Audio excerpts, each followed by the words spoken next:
Hello दोस्तों, तो आज हम एक नया लेक्चर फिर से रिकॉर्ड करने जा रहे हैं डीएनएफ ब्लॉक का। आज बेसिकली हम पढ़ेंगे compound of D block element. Compound of D block element. दो कंपाउंड पढ़ने वाले हैं, इंपॉर्टेंट है। Compound of D block element ये पढ़ने जा रहे हैं हम। पहला पोटेशियम मैग्नेट पढ़ने जा रहे हैं। पोटेशियम पर मैग्नेट।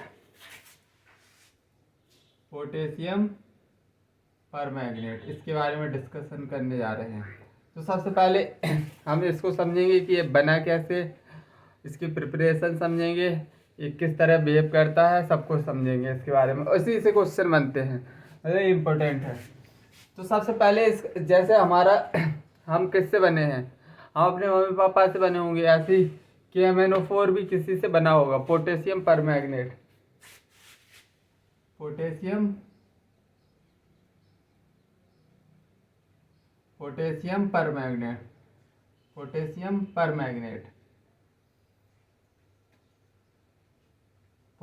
पर मैग्नेट किससे बना है। सबसे पहले इसको मैं इसकी प्रिपरेशन बता रहा हूँ। सबसे पहले लिखवा दे रहा हूँ, फिर स्टेप बाइज लिख के बता दूंगा।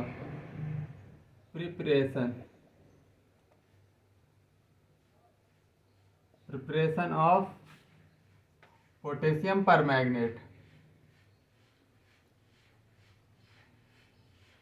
तो पहला पॉइंट, ये किससे बना होगा। MnO4 is prepared by KMnO4 is prepared by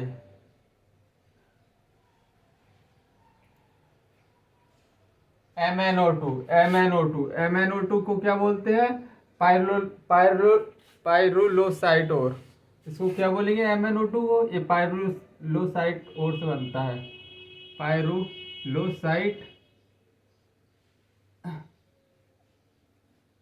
पायरुलोसाइट और। दूसरा, पायरुलोसाइट और से तो बना है ये। किससे रिएक्ट करता है, MnO2 किससे रिएक्ट करता है। MnO2 react with base. ये MnO2 is react with base. कौन सा बेस, तो हम दो बेस लिख रहे हैं। एक सिंपली KOH से रिएक्ट करेगा, या फिर दूसरा बेस क्या लेंगे हम, K2CO3। NCERT में यही गिवन है। और थर्ड, अब इसमें कुछ एजेंट लगेगा इन द प्रेजेंस, मतलब किसकी प्रेजेंस में हो रहे हैं, मतलब in the presence of O2, in the presence of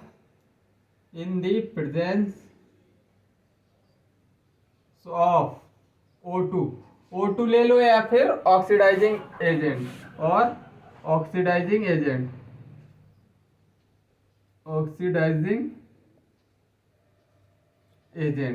oxidising agent कौन कौन से लेंगे हम। पहला लेंगे KNO3 और दूसरा लेंगे H2O2। ये दो हम ऑक्सीडाइजिंग एजेंट की तरह हम इनको इस्तेमाल करेंगे। तो सबसे पहले मैंने अभी तक क्या पढ़ा है, KMnO4। सबसे पहले इस कंपाउंड को बनाने की पहले स्टेप लिखवा दे लिए थ्योरेटिकल। अभी मैं रिएक्शन के हिसाब से बताऊंगा तो तुमको समझ में आएगा। KMnO prepared by MnO2। पायरुलोसाइट और से बनता है, और पायरुलोसाइट और रिएक्ट किससे करता है, बेस से करता है। किसकी प्रेजेंस पे, प्रेजेंस ऑफ O2 या ऑक्सीडाइजिंग एजेंट। तो चलो आगे बढ़ते हैं।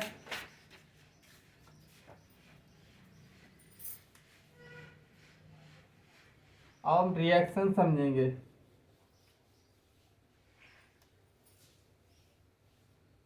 तो पायरुलोसाइट और किससे रिएक्ट कर रहा था, पहले रिएक्शन पायरुलोसाइट और MnO2।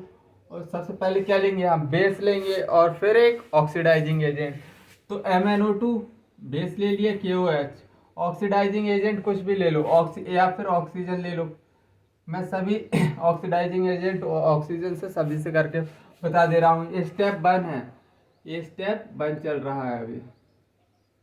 स्टेप 1, तो अभी क्या बनेगा इससे, इससे बनेगा K2MnO4 potassium magnet, potassium magnet बनेगा इससे।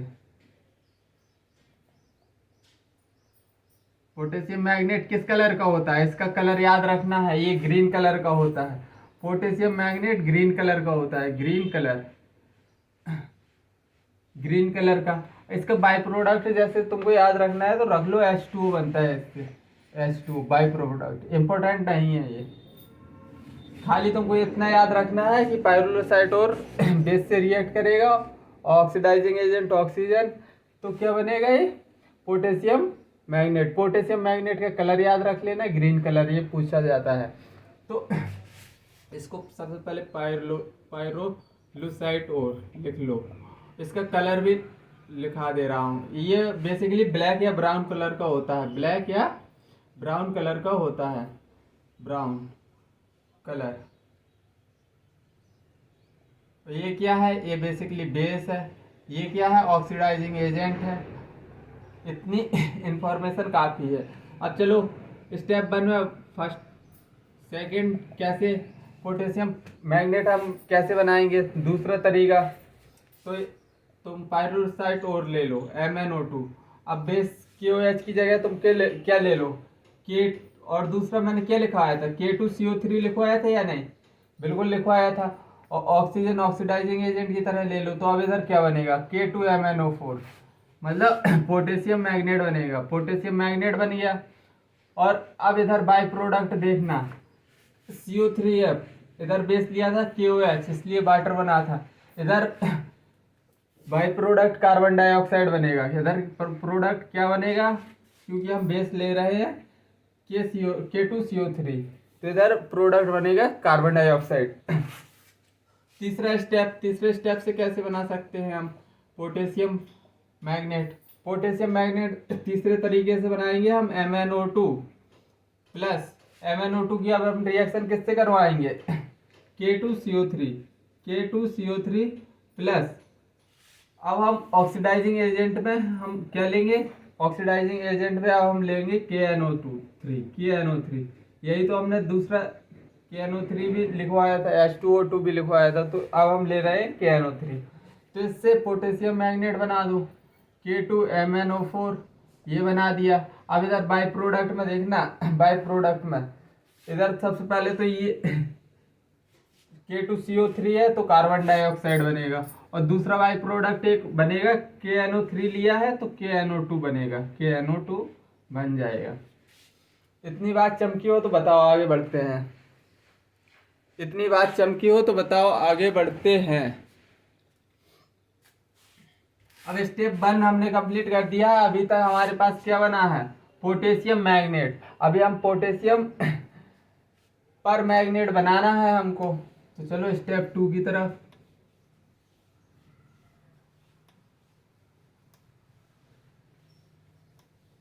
स्टेप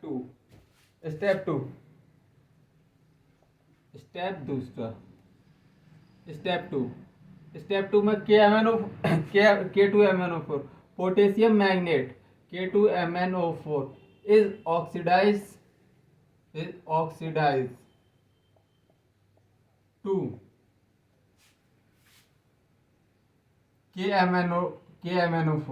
KMnO4 में ये ऑक्सीडाइज करेगा, किसकी प्रेजेंस में, बाई Cl2 या O2, बाई Cl2 ले लो या फिर एंड ऑक्सीजन और ले लो, और ऑक्सीजन, दो में से किसी को भी ले सकते हैं, ऑक्सीडाइजिंग एजेंट है दोनों। तो पहली रिएक्शन हम लिख रहे हैं, पहली रिएक्शन इसका फर्स्ट स्टेप लिख रहे हैं।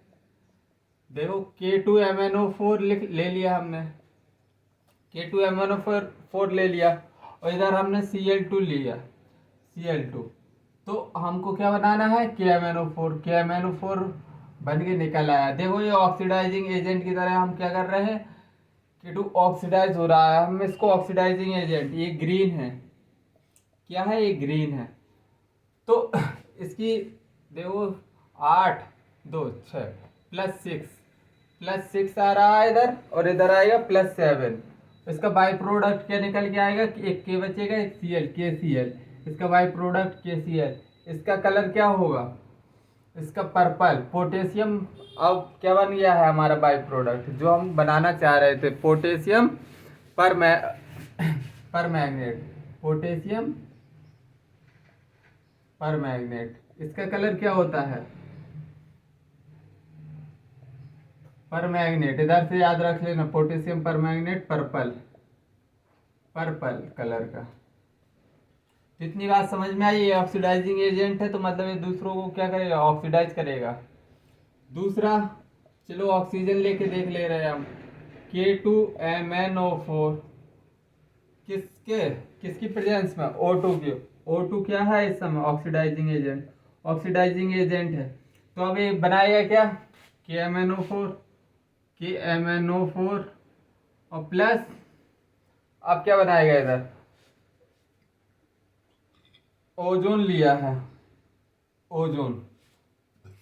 तो इधर बनेगा O2, सॉरी, इधर क्या बन जाएगा, O2। इसका कलर क्या होगा, पर्पल, पर्पल। ये किस कलर का है, ग्रीन कलर का। ये potassium, green colour, green colour का है। इसको इसको क्या बोलते हैं, potassium magnet, magnet, potassium magnet. इतनी बात चमकी हो तो बताओ, हमने पहले हमने क्या किया, पहले हमने स्टेप 1 से K2MnO4 बनाया, फिर उसके बाद ऑक्सीडाइज करके हमने पोटेशियम मैग्नेट फाइनली प्रोडक्ट बना दिया, मतलब जो हमको, जिसकी हमको ज़रूरत थी, हमने बना लिया। अब कॉमर्शियल प्रिपरेशन और देख लो इसकी, commercial preparation of KMnO4।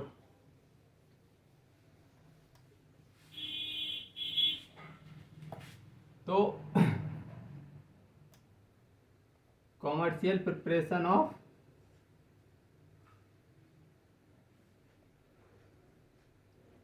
Commercial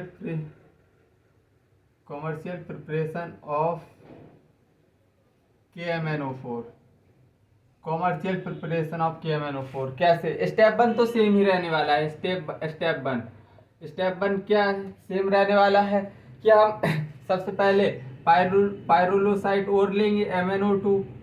पहला स्टेप सेम ही रहने वाला है, बेस ले लेंगे, बेस ले लेंगे, और फिर क्या ले लेंगे हम, ऑक्सीडाइजिंग एजेंट, मतलब O2 या ऑक्सीडाइजिंग एजेंट। तो इधर से हमको मिलेगा क्या, K2MnO4 मिलता है ना, इधर से हमें K2MnO4। इतना तो सेम रहने वाला है। स्टेप दूसरा, स्टेप सेकंड इसमें क्या होगा, इलेक्ट्रोलिटिक ऑक्सीडेशन होगा इसका, electrolytic oxidation of, electrolytic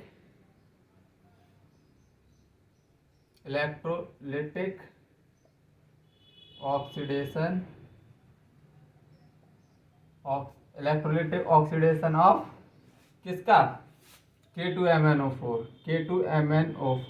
electrolytic oxidation होगा, या सिंपली इसको लिख सकते हैं MnO4-2 किसके, एट एनोड। कहाँ पे, एनोड पे, एट एनोड, एनोड। चलो करके देखते हैं, MnO4-2 कहाँ, इलेक्ट्रोलिटिक ऑक्सीडेशन करवा रहे हैं। अब हम क्या करवा रहे हैं, इलेक्ट्रोलिटिक ऑक्सीडेशन, इलेक्ट्रोलिटिक ऑक्सीडेशन करवाया अब हमने। हमको प्रोडक्ट क्या मिलेगा अब, सिंपली MnO4- हमको मिल गया कि MnO4, ये माइनस का एक है, प्लस एक इलेक्ट्रॉन, बैलेंस हो गए दोनों साइड, -2 चार्ज इधर है, -2 चार्ज इधर है। ये क्या है, ग्रीन कलर का है, क्योंकि ये क्या है, पोटेशियम मैग्नेट, और ये क्या है, पोटेशियम पर मैग्नेट, तो इसका कलर क्या होगा, पर्पल, पर्पल। देखो अब हमने कॉमर्शियल प्रिपरेशन ऑफ KMnO4 पढ़ ली है, समझ में आई होगी, आई थिंक समझ में आई ही होगी। चलो अब हम लेबोरेटरी प्रिपरेशन ऑफ KMnO4 पढ़ ले रहे हैं।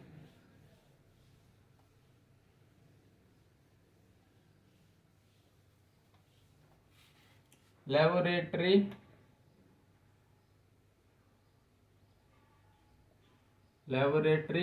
प्रिपरेशन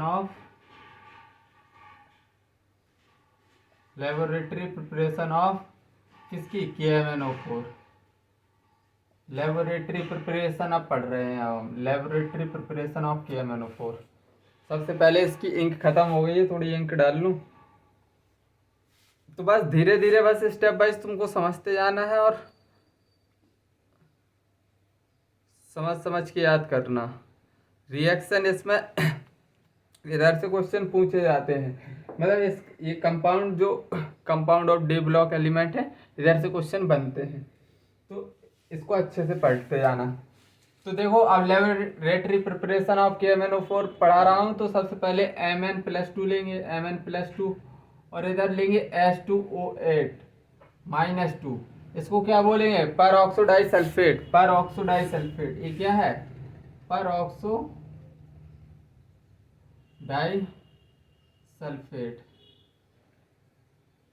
डाइसल्फेट है। प्लस वाटर ले लेंगे हम, वाटर। तो इधर से क्या निकल के आ जाएगा? इधर से निकल के आ जाएगा MnO4- निकल के आ जाएगा, और प्लस SO4-2। तो देखो परऑक्सो डाइसल्फेट का स्ट्रक्चर बना के बता दे रहा हूँ मैं। तो ये क्या बेसिकली इसका रिडक्शन होता है, रिडक्शन। देखो अभी मैं समझा रहा हूँ तुमको। एक सल्फर, 2 ऑक्सीजन, दूसरा सल्फर। अब कितने ऑक्सीजन बचे हैं? 2 ऑक्सीजन यूज हो गए हैं, बचे हैं 6 ऑक्सीजन। 6 ऑक्सीजन को और लगाओ, 1 ऑक्सीजन, 2 ऑक्सीजन, 3 ऑक्सीजन, 4 ऑक्सीजन, 2 और ऑक्सीजन बचे हैं। तो एक पे -4, एक पे -4। और इसका SO4-2 का स्ट्रक्चर बना, तो इसका स्ट्रक्चर कुछ ऐसे बनेगा, इस पे माइनस और इस पे भी माइनस। तो बेसिकली परऑक्साइड लिंकेज है, इसको क्या बोलते हैं? Peroxide linkage. ये -1 से -2 जा रहा है, -2 है सबका, -2, मतलब इसका रिडक्शन हो रहा है बेसिकली। परऑक्सो डाइसल्फेट का क्या हो रहा है? रिडक्शन। ये क्या है? Mn+ साल्ट है, Mn+2 साल्ट है। तो ये लेबोरेटरी प्रिपरेशन ऑफ KMnO4 चमक गई होगी। अब हम आगे बढ़ते हैं। अब आगे हम प्रॉपर्टीज पढ़ ले रहे हैं कुछ। क्या पढ़ ले रहे हैं? प्रॉपर्टीज।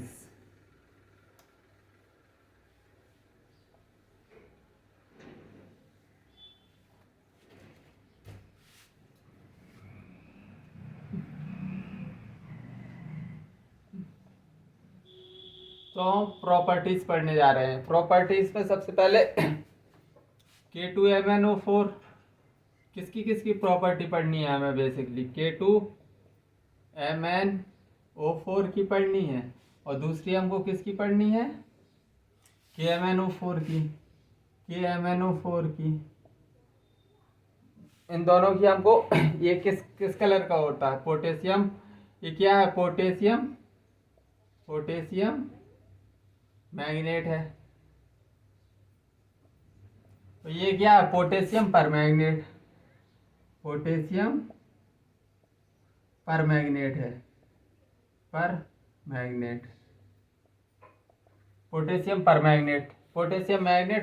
परमैग्नेट। अब इसका सबसे पहले इसका कलर क्या होगा? कलर बताओ। इसको हम सिंपली MnO4-2 लिख सकते हैं या नहीं? इसको MnO4-1 लिख सकते हैं या नहीं? इसका कलर क्या होता है? ग्रीन। और इसका कलर क्या होता है? पर्पल। अब कलर रट जाने चाहिए। अब कलर क्या होना चाहिए? रट जाना चाहिए। इतने बार लिखवा दिया है, मैं बार बार इसलिए लिखवा रहा हूँ ताकि तुमको याद हो जाए। तो अब इसके स्ट्रक्चर, ये क्या है? मैग्नेट आयन ये है मैग्नेट आयन। इसका स्ट्रक्चर बनाएंगे सबसे पहले। इसकी स्ट्रक्चर कुछ ऐसी बनेगी, 1 ऑक्सीजन, 2 ऑक्सीजन, 3 ऑक्सीजन, इधर माइनस चार्ज है। और इसका स्ट्रक्चर कैसे बनने वाला है? इसके स्ट्रक्चर Mn, एक ऑक्सीजन, दो ऑक्सीजन, तीन ऑक्सीजन, चौथा ऑक्सीजन, ये है। ये हो गया मैग्नेट आयन, ये हो गया पर मैग्नेट आयन।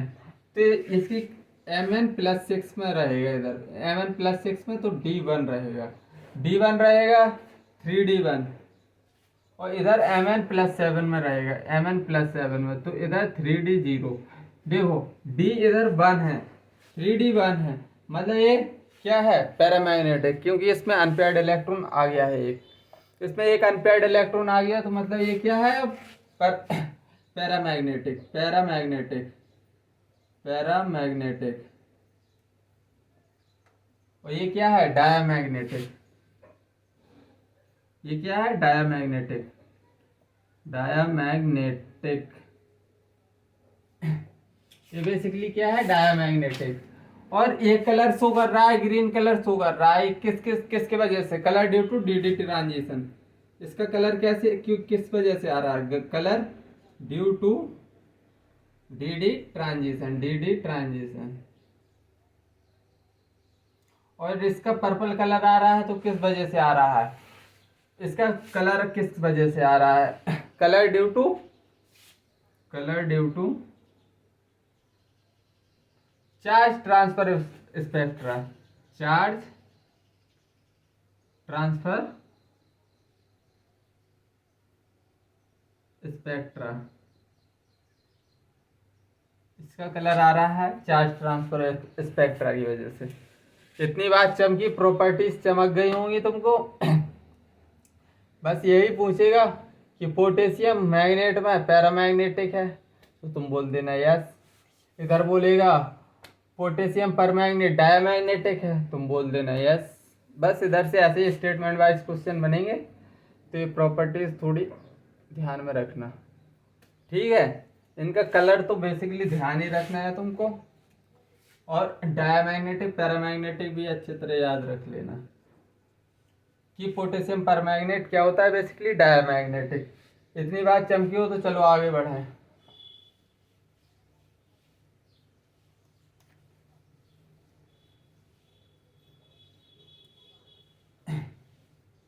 तो आगे बढ़ते हैं अब। नोट इंपॉर्टेंट नोट है, इधर से कहाँ से कहाँ। देखो इस नोट की मैं अहमियत बता रहा हूँ। इधर जेई से भी क्वेश्चन आ चुके हैं, कहाँ से? जेई से भी क्वेश्चन आ चुके हैं, और नीट से भी क्वेश्चन आ चुके हैं, एम्स तीनों जगह क्वेश्चन आ चुके हैं इसके, तो मतलब आने के क्वेश्चन चांस हैं, बिल्कुल 100% है। तो K2MnO4 होता है जो, K2MnO4 is unstable in acidic medium, is unstable किस? In acidic medium. Acidic medium में क्या अनस्टेबल होता है? एसिडिक मीडियम, एसिडिक मीडियम में अनस्टेबल होगा तो therefore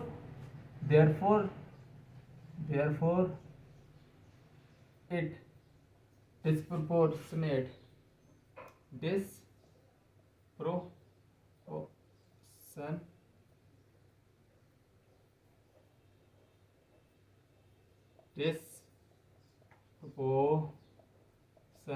disproportionate into higher and lower oxidation state, disproportionate into higher और lower oxidation state, lower oxidation state। इतनी बात चमकी है या बताओ? तो देखो सबसे पहले K2MnO4 ले लो, एसिडिक मीडियम में करके देख लो ना कि मतलब ये स्टेटमेंट लिखा है तो इसका मतलब क्या है। तो सबसे पहले हम K2Mn क्या लेंगे? K2MnO4 किसकी प्रेजेंस में लेंगे हम? किसकी प्रेजेंस में? एसिड की, H2SO4। ये क्या है? डाइल्यूट लेंगे हम इधर। क्या लेंगे? डाइल्यूट लेना है तुमको।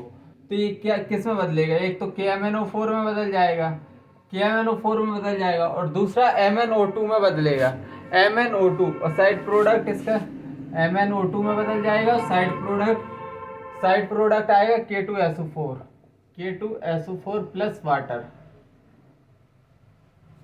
इसके साइड आप देख लो, K2MnO4 इधर क्या है +6 में, इधर +7 में, और इधर +4 में। ये हायर ऑक्सीडेशन में भी जा रहा है, +6 से +7, +6 से +7 में जा रहा है, +6 से +4 में। हायर ऑक्सीडेशन में भी जा रहा है, लोअर ऑक्सीडेशन में भी जा रहा है। तो इतनी बात तुमको समझनी चाहिए। आप दूसरा ले लो, दूसरा पहला एग्जाम्पल, अब दूसरा एग्जाम्पल और ले लो, K2MnO4 प्लस, अब क्या लेंगे हम, कार्बन डाइऑक्साइड डाइल्यूट लेंगे। डाइल्यूट का मतलब क्या होगा, पानी मिला दिया तो अब क्या कार्बोनिक एसिड बन गया क्या, या नहीं, H2CO3 मतलब कार्बोनिक एसिड बन गया। अब कार्बोनिक एसिड बन गया है। अब इधर फिर से ये KMnO4 में बदलेगा, प्लस कहाँ, MnO2 में, MnO2 साइड प्रोडक्ट बताओ, साइड प्रोडक्ट तो K2CO3 बनेगा। अब K2CO3 देखो, इधर MnSO4 इधर था, H2SO4, तो K2SO4 बना, इधर कार्बन डाइऑक्साइड है, इसलिए KCO3 बनेगा, K2CO3। ये इसकी ऑक्सीडेशन स्टेट क्या है, +7, इसकी +4, और इसकी होगी +6। तो देखो हायर ऑक्सीडेशन में भी जा रहा है, लोअर ऑक्सीडेशन में भी जा रहा है। और ये रिएक्शन ये रिएक्शन फास्ट हो जाती है सनलाइट की प्रेजेंस में। सनलाइट की प्रेजेंस में रिएक्शन क्या हो जाती है, disproportionation reaction become fast. Disproportionation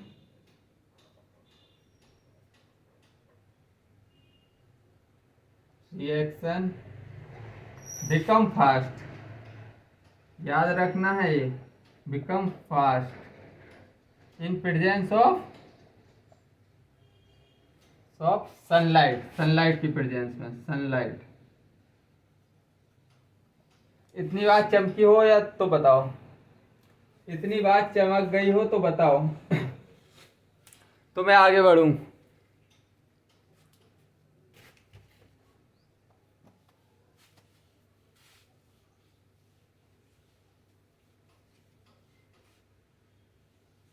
इतनी बात चमक गई हो तो बताओ।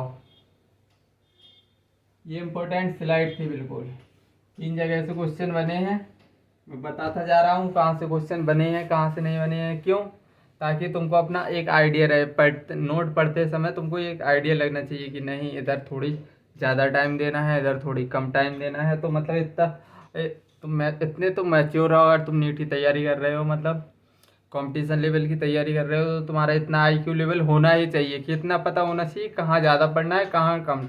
स्मार्ट पढ़ाई पढ़ना है, पढ़ते तो दुनिया है, सिलेक्ट वही होता है जो मतलब इफेक्टिव पढ़ाई करता है। मतलब उधर ज़्यादा टाइम देना है, कहाँ, जहाँ से क्वेश्चन बनते हैं उधर ज़्यादा टाइम देना है, साफ सीधी बात है। तो KMnO4, अब चलो और आगे बढ़ते हैं। KMnO4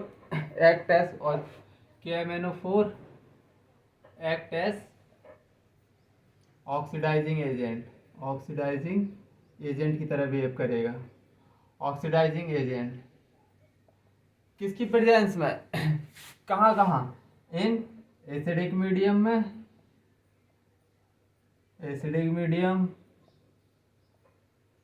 बेसिक मीडियम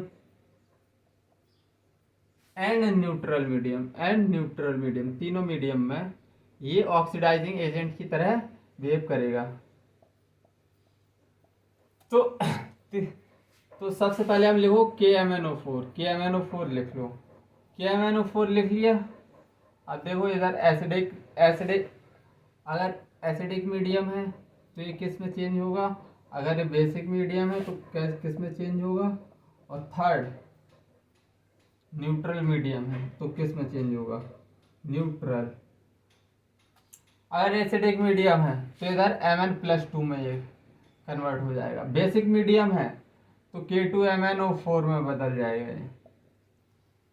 और न्यूट्रल मीडियम है MnO4 में सिंपली बदल जाएगा। अब देखना इस पर चार्ज कितना है, +7, सही लिखा है, हाँ +7। इस पे चार्ज बताओ +6, अच्छे से लिखो +6। इस पर चार्ज +4 है, तो इसका एन फैक्टर तुम बता सकते हो? एन फैक्टर कितने का चेंज आया, एन फैक्टर, इसका भी एन फैक्टर बताओ कितने का चेंज है? 2, 7 और 2 में कितने का चेंज है, 5 का, एन फैक्टर 5 आ गया। और 7 से 6 में एन फैक्टर कितना आया, +1 आया। चेंज कितने का है, 1 का, चेंज 1 का है तो एन फैक्टर 1। इधर चेंज कितने का है, 3 का, एन फैक्टर कितना, मतलब न्यूट्रल मीडियम में एन फैक्टर आएगा 3, बेसिक मीडियम में एन फैक्टर आएगा 1, एसिडिक मीडियम में एन फैक्टर कितना आएगा, 5। तो इतनी बात चमकी हो तो चलो आगे बढ़ते हैं।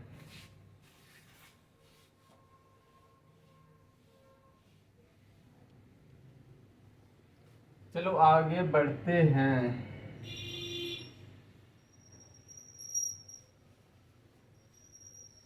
चलो आगे बढ़ते हैं। KMnO4 इन एसिडिक मीडियम, देखो KMnO4 इन acidic medium, acidic medium, KMnO4 को हम एसिडिक मीडियम में देख रहे हैं। MnO4 माइनस किस में बदलेगा, Mn+2 में बदलेगा या नहीं, क्योंकि इधर +7 से +2 में जाना है, Mn+2 में। यह एसिडिक मीडियम में यही रिएक्शन तो होती है, मतलब ओनली इसमें only dilute acid, only star लगा के लिख रहा हूँ, ओनली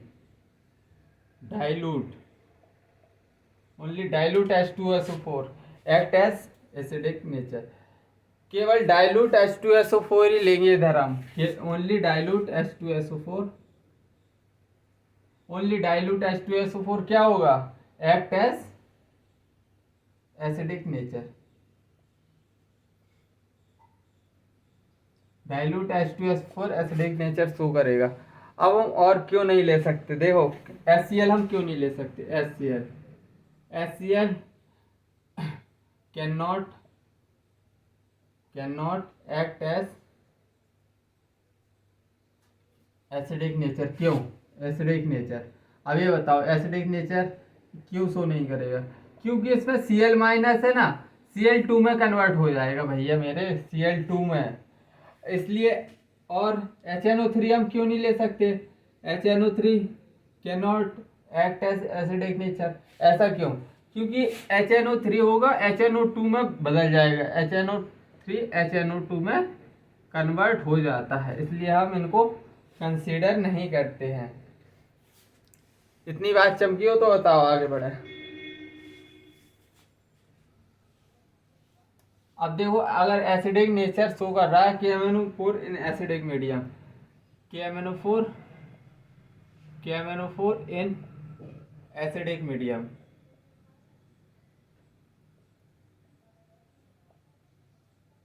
KMnO4 अगर एसिडिक मीडियम में है तो देखो इधर एक टेबल लिखवा दे रहा हूँ, टेबल, इसमें H2S किस में कन्वर्ट हो जाएगा, H2S- एसिडिक मीडियम है H0 में, SO2 किस में, SO3 में कन्वर्ट हो जाएगा, SO3 में, NO2- किस में कन्वर्ट हो जाएगा, NO3- में, ऐसे SO3- किस में कन्वर्ट हो जाएगा, SO4- में, और Fe+2 किस में कन्वर्ट हो जाएगा, Fe+3 में कन्वर्ट हो जाएगा, Fe+3 में।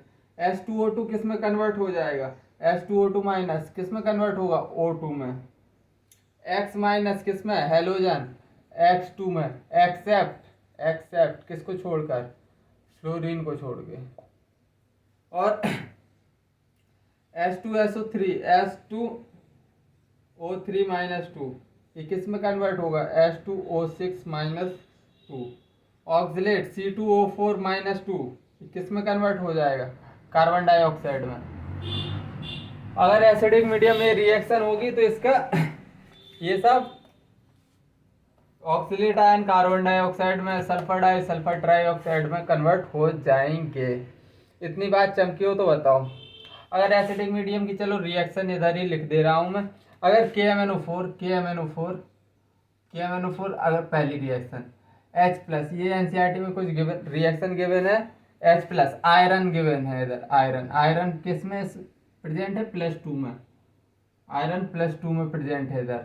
अगर एसिडिक मीडियम में रिएक्शन हो रही है, एसिडिक रिएक्शन में, तो सबसे पहले Mn+7 से कहाँ जाता है? +2 में।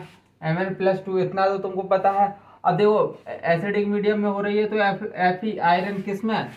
Fe+3 में कन्वर्ट हो रहा है ना, तो Fe+3 में। इतनी बात चमकी। और बाई प्रोडक्ट सीधा ले तो वाटर। बाई प्रोडक्ट ज़्यादा काम का नहीं है, जो काम का है वो और चलो एक और रिएक्शन लिख के बता दे रहा हूँ, तुम्हारा कॉन्फिडेंस और बिल्डअप होगा। KMNO4 अगर किससे रिएक्शन कर रहा है? KMNO4 रिएक्शन किससे कर रहा है? SO2 से प्लस SO2। किस मीडियम में? SO2 H+ की मीडियम में। मीडियम इसका क्या है? एसिडिक। तो सल्फर डाइऑक्साइड किस में? सबसे पहले तो हमको Mn+7 है जो KMNO4, सबसे पहले Mn+2 में भेज देना है। दूसरी बात, एसिडिक मीडियम में है तो सल्फर क्या? SO3 में पहुंच जाएगा। और साइड प्रोडक्ट वाटर। समझ में आई? एसिडिक मीडियम में ऐसी रिएक्शन है, एनसीईआरटी में ऐसे गिवन है। ठीक है, इतनी बात चमकी। मैं तुम्हारा बेस से लेके मतलब हाईएस्ट लेवल तक लेके जा रहा हूँ ताकि तुमको अच्छे से समझ में आए। अब चलो बेसिक मीडियम में देख लो। KMNO4 in basic medium.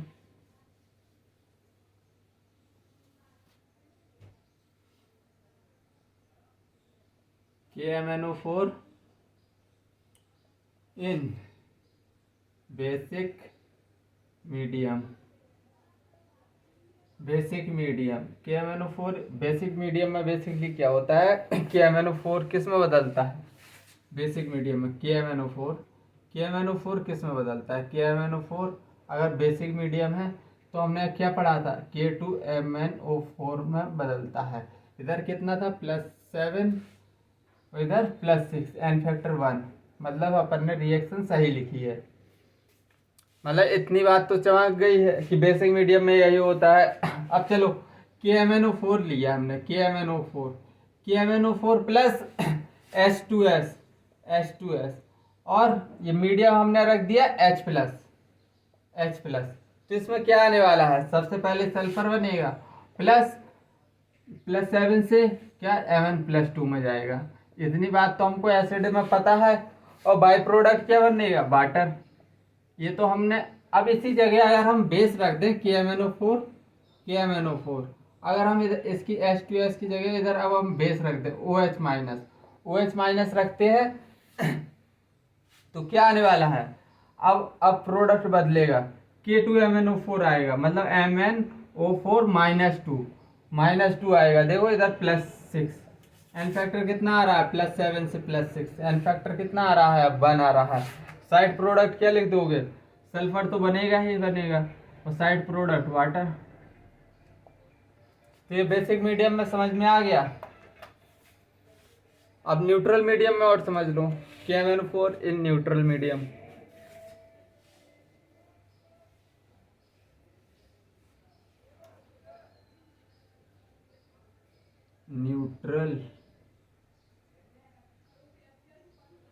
KMNO4 in neutral medium में तो सबसे पहले न्यूट्रल मीडियम में लिखना है तो KMNO4 न्यूट्रल मीडियम में। अभी मैंने बताया था KMNO4 कहाँ न्यूट्रल है अगर तो किस में बदल रहा था? MnO4 में, MnO2 में बदल रहा था ना। MnO2 मतलब इधर +7 से +4 में जा रहा था। एन फैक्टर कितना? 3 निकल के आया, मतलब रिएक्शन सही है क्योंकि न्यूट्रल मीडियम में एन फैक्टर 3 आता है। तो देखो KMNO4 की रिएक्शन हम किससे करा रहे हैं? वाटर से। वाटर क्या है? बेसिकली न्यूट्रल मीडियम है या नहीं? तो किस में बदलेगा? MnO2 +4, इधर +7 से +4 में बदल गया। और साइड प्रोडक्ट क्या बचेगा? K, इधर OH बच जाएगा, KOH। तो हमने आज डी ब्लॉक का एक कंपाउंड पढ़ लिया है, एक कंपाउंड हम अगले लेक्चर में पढ़ेंगे। तो मेरे हिसाब से ये लेक्चर तुमको समझ में आया होगा। जहाँ इम्पोर्टेंट है मैंने बताया है, अच्छे से पढ़ो, मन से पढ़ो और मतलब फोकस्ड होकर पढ़ो। इफेक्टिव पढ़ाई होनी चाहिए। 10 घंटे पढ़ने से या 15-20 घंटे पढ़ने से कुछ नहीं, 1 घंटा पढ़ो, अच्छे से दिमाग से पढ़ो, फुल फोकस हो गए तुम्हारा, मतलब तुमको ज़रूर समझ में आएगा। और आई थिंक मेरे लेक्चर्स को तुम एंजॉय कर रहे होगे। चलो तो इधर ही हम लेक्चर एंड करते हैं। धन्यवाद, जय हिंद, टेक केयर।